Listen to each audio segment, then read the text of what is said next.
Bienvenidos a Audiolibros con Irlanda. Los libros son grabados por personas reales. No utilizamos IA, por lo que agradecemos tu comprensión si hay algún error en la pronunciación. Espero disfrutes el libro y bienvenido. Quinta parte. La verdad. Capítulo 80. He aquí la verdad sobre la hermosa familia Sinclair. Al menos, la verdad tal como la conoce el abuelo. La verdad que procuró que no saliera en ningún periódico. Una cálida noche del mes de julio, hace 2 veranos, Gatwich Matthew Patil, Miriam Sinclair Shelby y Jonathan Sinclair Dennis fallecieron en el incendio de una casa que se cree que fue provocado por un bidón de gasolina para lanchas motoras que se volcó en el zaguán. La casa en cuestión ardió hasta los cimientos antes de que los cuerpos de bomberos cercanos llegaran. Candace Sinclair Eastman se hallaba presente en la isla en el momento del incendio, pero no se percató de él hasta que ya hacía rato que ardía. El fuego le impidió entrar en el edificio cuando se dio cuenta de que había personas y animales atrapados en el interior. Sufrió quemaduras en las manos y los pies tras sus intentos de rescate. Luego, corrió a otra de las casas de la isla y telefoneó a los bomberos. Cuando por fin llegó la ayuda, la señora Eastman la encontraron en la playa pequeña, medio sumergida en el agua y hecho un ovillo. Fue incapaz de responder a las preguntas sobre lo ocurrido, y parecía haber sufrido una herida en la cabeza.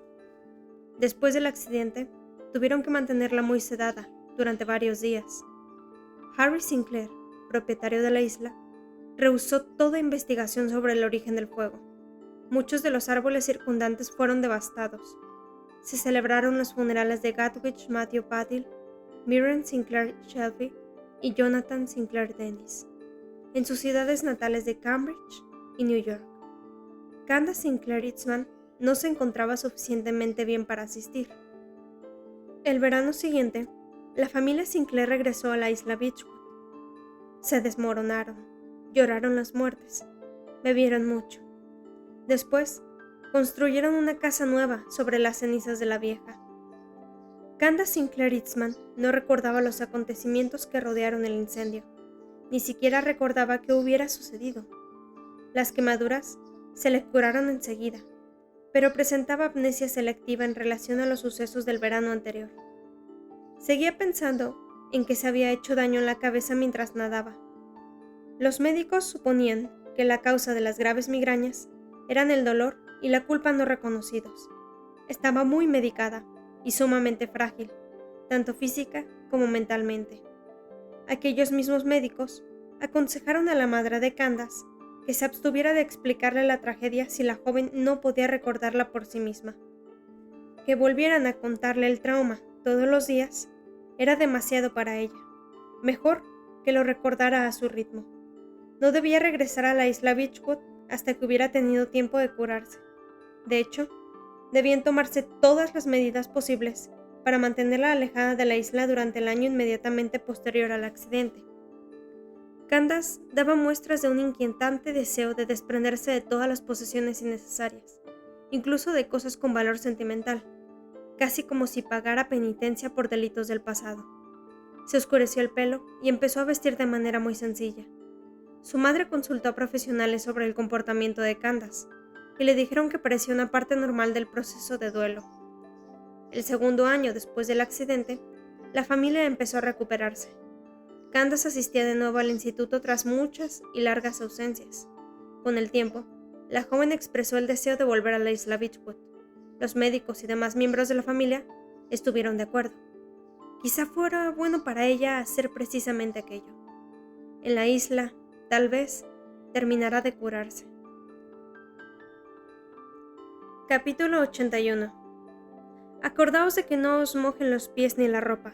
Empapad los armarios de ropa blanca, las toallas, los suelos, los libros y las camas. Acordaos de apartar el bidón de gasolina del material combustible para que podáis cogerlo. Esperad a que prenda y a que arda. Luego salid corriendo, bajad por la escalera de la cocina y salid por la puerta del zaguán.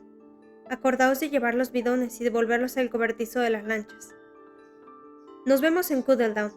Allí Meteremos la ropa en la lavadora, nos cambiaremos y luego iremos a ver el fuego antes de llamar a los bomberos. Esas fueron las últimas palabras que les dije. Johnny y Mirren se dirigieron a los 2 pisos superiores de Claremont, con bidones de gasolina y bolsas periódicos viejos para encender el fuego. Le di un beso a Kat antes de que bajara al sótano. Nos vemos en un mundo mejor, me dijo, y yo me reí. Íbamos un poco borrachos. Habíamos estado bebiéndonos las sobras de vino de las tías desde que se habían marchado de la isla. El alcohol me hizo sentir impulsiva y poderosa, hasta que estuve sola en la cocina. Entonces me sentí mareada y con náuseas. La casa era fría. Daba la sensación de que era algo que merecía ser destruido. Estaba llena de objetos por los que las tías se peleaban. Obras de arte valiosas, porcelana, fotografías. Todas aquellas cosas avivaban la furia familiar. Le di un puñetazo al retrato que había en la cocina de mi madre. Carrie y Bess de niñas, sonriéndole a la cámara. El cristal se hizo añicos, y yo retrocedí tambaleándome. El vino estaba nublándome la cabeza. No estaba acostumbrada. Con el bidón de gasolina en una mano y la bolsa periódica en la otra, decidí acabar con aquello todo lo antes posible. Primero mojé la cocina, luego la despensa. Hice lo mismo en el comedor, y estaba empapando los sofás en la sala de estar, cuando caí en cuenta de que debería haber empezado por el extremo de la casa más alejado de la puerta del zaguán. Aquella era nuestra salida. Debería haber dejado la cocina para lo último, porque así habría podido salir corriendo sin mojarme los pies de gasolina. ¡Idiota! La puerta principal que daba al porche delantero desde la sala de estar ya estaba empapada, pero también había una pequeña puerta trasera. Estaba junto al estudio del abuelo y daba camino de tablas que conducía a la casa de los empleados. Iría por allí.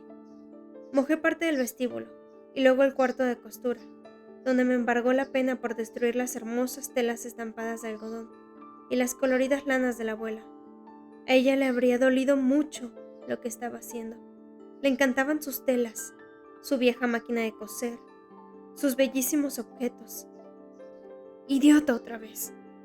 Me había mojado las alpargatas con gasolina. De acuerdo, mantén la calma. Me las dejaría puestas hasta que terminara y luego las arrojaría al fuego detrás de mí cuando saliera corriendo. En el estudio del abuelo me subí a la mesa y salpiqué las librerías hasta el techo sujetando el bidón de gasolina alejado de mi cuerpo. Aún quedaba bastante combustible y aquella era mi última habitación, de modo que empapé bien los libros. A continuación mojé el suelo, apilé los periódicos allí y retrocedí hasta el pequeño vestíbulo que conducía a la puerta trasera. Me quité los zapatos y los arrojé al montón de revistas. Me situé en un cuadro de suelo seco y dejé el bidón. Me saqué un estuche de cerillas del bolsillo de los vaqueros y encendí mi rollo de papel de cocina. Arrojé el rollo en llamas sobre el material combustible y miré si ardía. El fuego prendió, creció y se extendió. A través de las lanchas, puertas dobles de estudio, vi que una línea de fuego recorría volando el pasillo por un lado y por el otro. Entraba en la sala de estar. El sofá se incendió. Y entonces, delante de mí, las librerías estallaron en llamas, y el papel empapado de gasolina ardió con más rapidez que todo lo demás. De pronto, el techo estaba ardiendo. No podía apartar la mirada. Las llamas eran terribles, sobrenaturales. Y entonces alguien gritó, y gritó otra vez. El grito provenía de la habitación que tenía justo encima de mí, un dormitorio. Johnny estaba trabajando en el piso de arriba. Yo había prendido el fuego al estudio, que había ardido más deprisa que cualquier otra habitación. El fuego crecía, y Johnny no había salido. No. Me precipité hacia la puerta trasera, pero la encontré firmemente cerrada. Me resbalaban las manos por la gasolina. El metal ya estaba caliente. Abrí los cerrojos 1, 2, 3, pero algo fue mal y la puerta se atascó. Otro grito. Lo intenté de nuevo con los cerrojos. No pude. Me di por vencida. Me tapé la boca y la nariz con las manos. Crucé corriendo al estudio que ardía y fui por el pasillo en llamas hacia la cocina. Gracias a Dios aquella habitación aún no estaba ardiendo. Me precipité por el suelo mojado hacia la puerta del zaguán. Me tambaleé, resbalé y caí. Así que me empapé en los charcos de gasolina. Los dobladillos de mis vaqueros ardían desde que había cruzado el estudio. Las llamas lamieron la gasolina del suelo de la cocina y se extendieron por la embistería del estilo rural y los alegres trapos de cocina de la abuela. El fuego llegó hasta la salida del zaguán, por donde delante de mí, y entonces vi que los vaqueros también me ardían de la rodilla al tobillo. Me lancé hacia la puerta del zaguán corriendo entre las llamas. ¡Salid!, chillé, aunque dudaba que nadie pudiera oírme.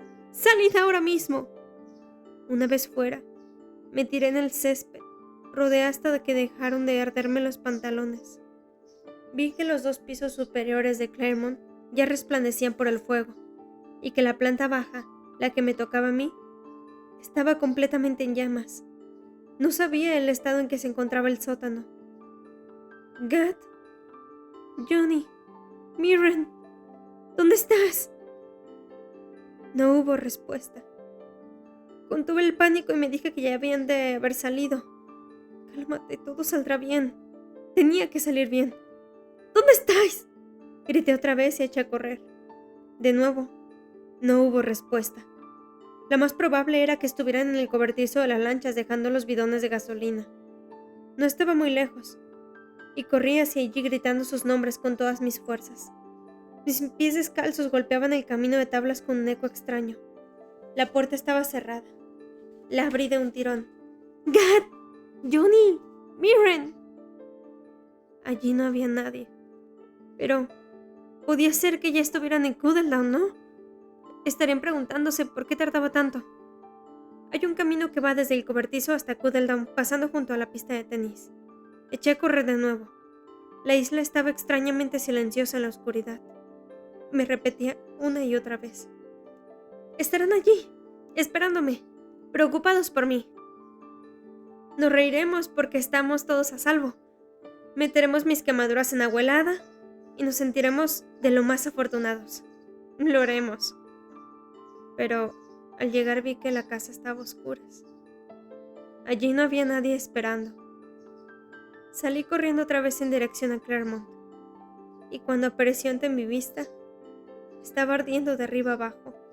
La habitación de la torre estaba iluminada. Los dormitorios estaban iluminados. Las ventanas del sótano irradiaban un resplandor anaranjado. Todo ardía.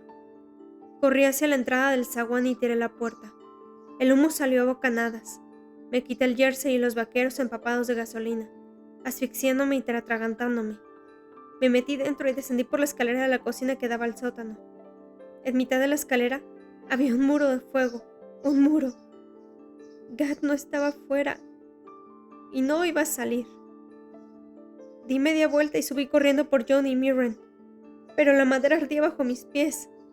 La barandilla prendió. La escalera que tenía delante se desplomó lanzando chispas. Retrocedí tambaleándome. No podía subir. No podía salvarlos.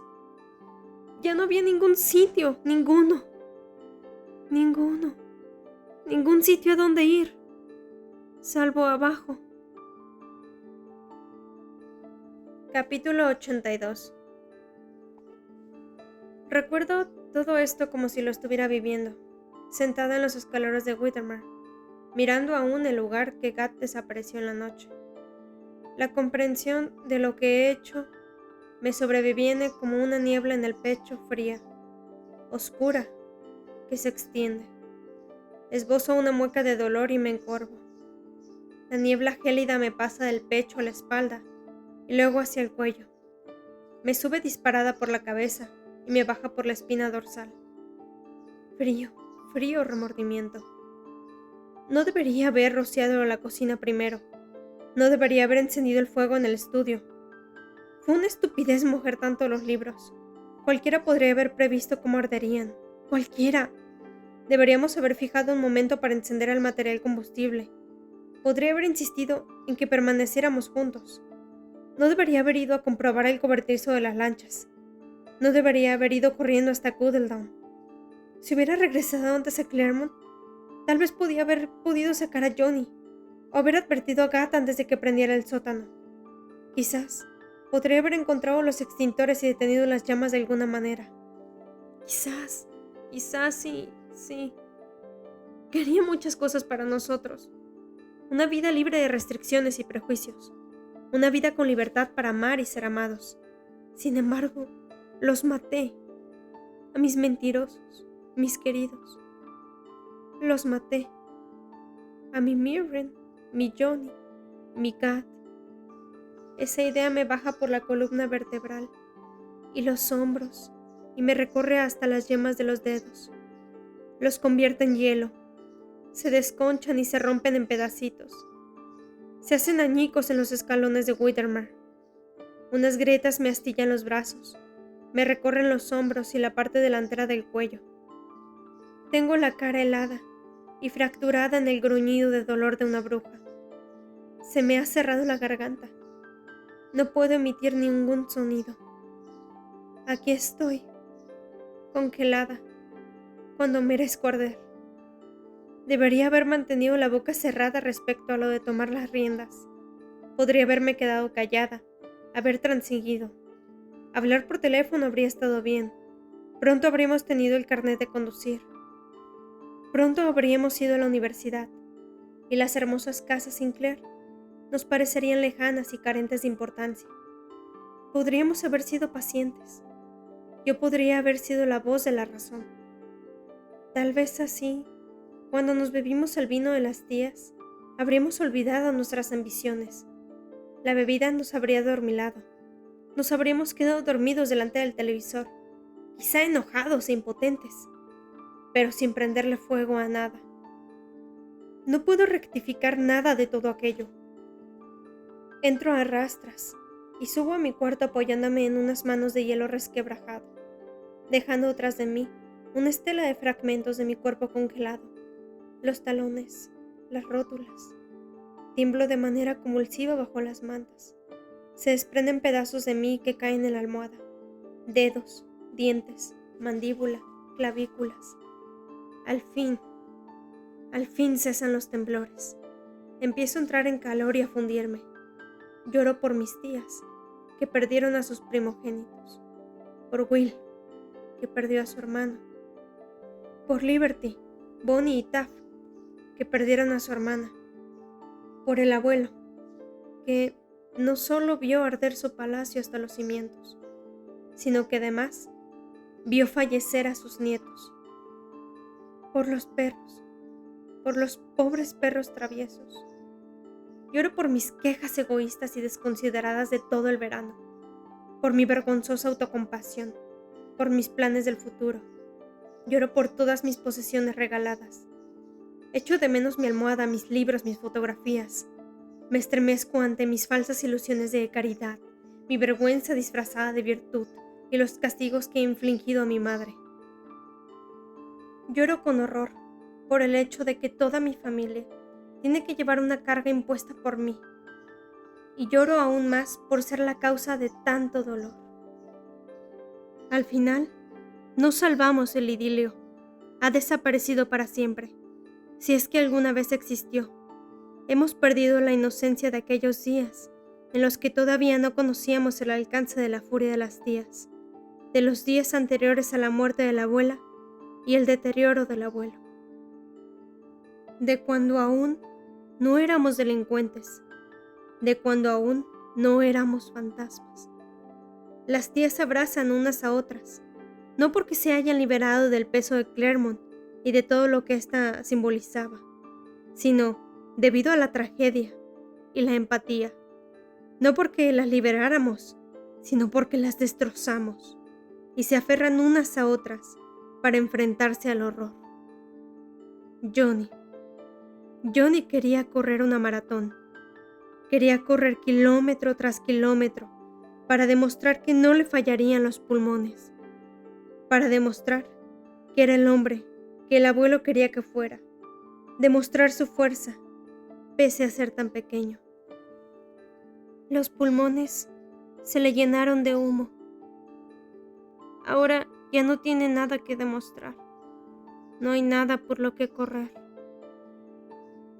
Quería un coche y comer las tartas exquisitas que veía en los escaparates de las pastelerías. Quería reírse a carcajadas, poseer obras de arte y vestir ropa impecable, jerseys, bufandas, prendas de lana a rayas, Quería hacer un atún de Lego y colgarlo como un ejemplar de taxidermia. Se negaba a ser serio. Su falta de seriedad resultaba exasperante, pero con las cosas que le importaban se comprometía como el que más. Corre.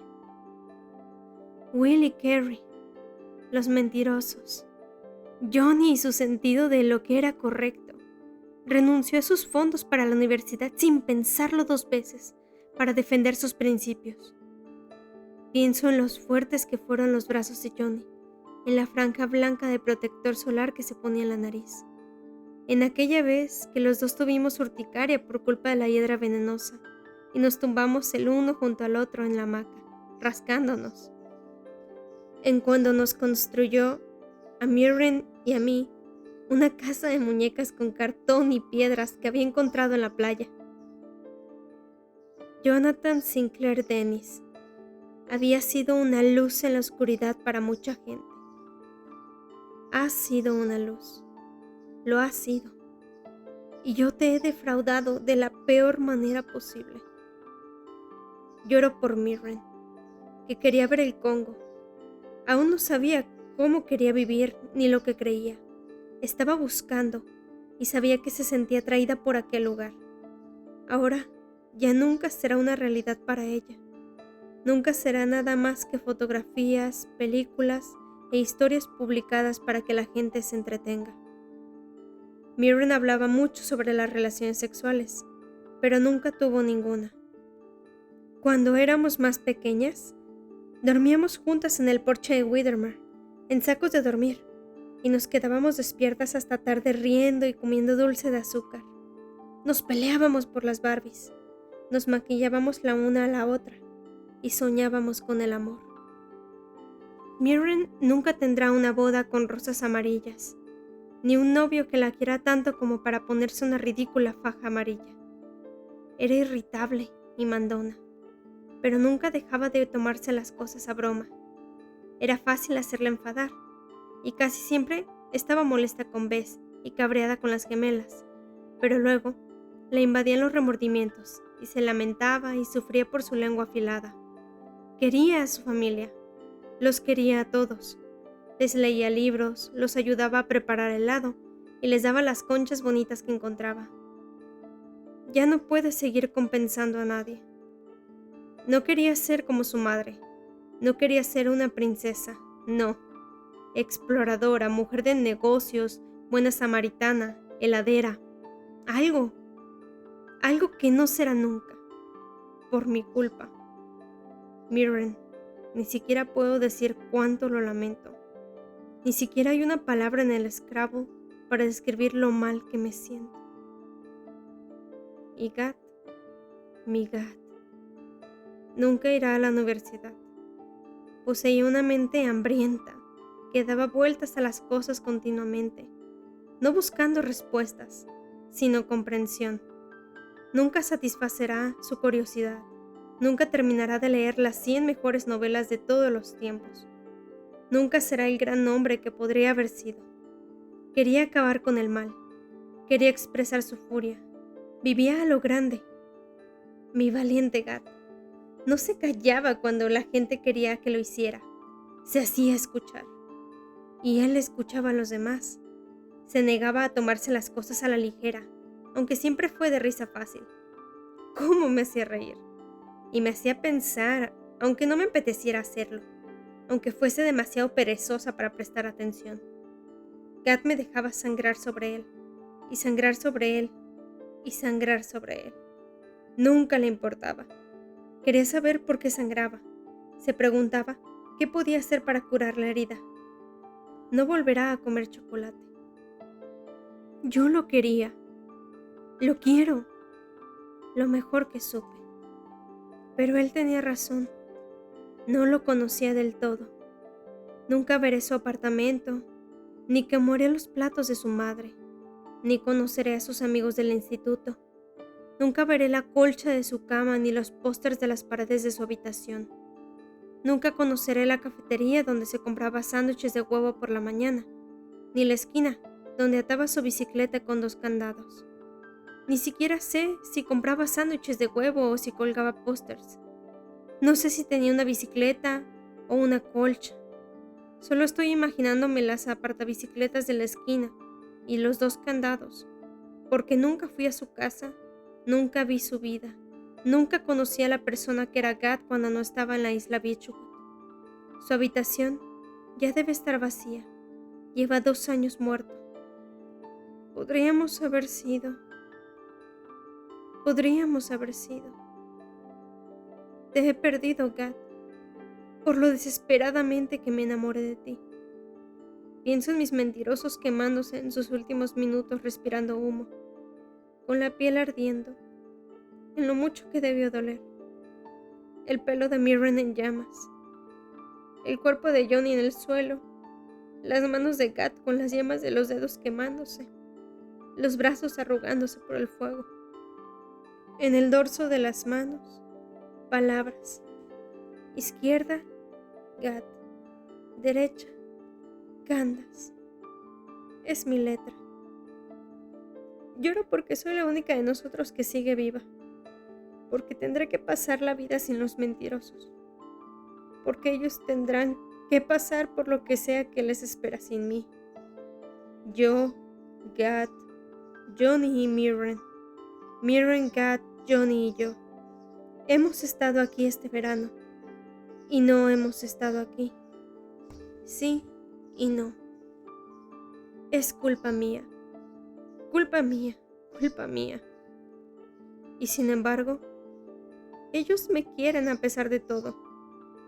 A pesar de los pobres perros, a pesar de mi estupidez y pomposidad, a pesar de nuestro delito, a pesar de mi egoísmo, a pesar de mis quejas, a pesar de mi estúpida suerte de ser la única que queda y la incapacidad para apreciarlo.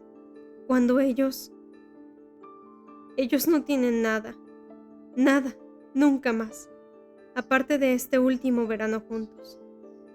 Han dicho que me quieren. Lo he notado en el beso de Gat, en la risa de Johnny. Mirren hasta se lo gritó al mar. Supongo que por eso han estado aquí. Los necesitaba.